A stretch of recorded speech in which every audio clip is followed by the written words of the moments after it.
93 бас Қостанайдан, Торғайдан келген құнан аралас тайлар бар. Тяждың балдары, жайын семіздер. Жаппайға бағасы 380 мыңнан деп тұр. Аздап саудасы бар. Түркістан қаласы Теке ауылында тұр. Байланыс телефоны 8747 952 0121. Қажет болса осы номерге хабарласыңыздар. Арнаға тіркеліп лайк басуды ұмытпаңыздар.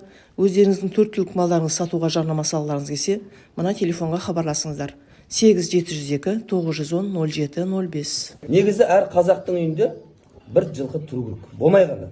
Неге десе бабаларымыз айтады, жылқы тұрған үйге, жылқы кісінеген үйде дейді, жын жоламайды дейді. Сосын аттың басынан ұрға болмайды екен. Оның берекесі бағы басында болады екен. Ат ұстағаннан кейін оған су бересіз ба, шөп бересіз ба, арқандайсыз ба, жем бересіз ба, бәріне сауап екен. Пайғамбар сөзсізден қиямет қайымға дейін ат ұстаған, ат ұстаудың дұрыс екенін айтып кеткен. Қиямет қайымға дейін етаж үйде тұрсаңызда, қай болса да бір жерге алып, сонда анау үйде ат болғаннан кейін бала мінеді ғой.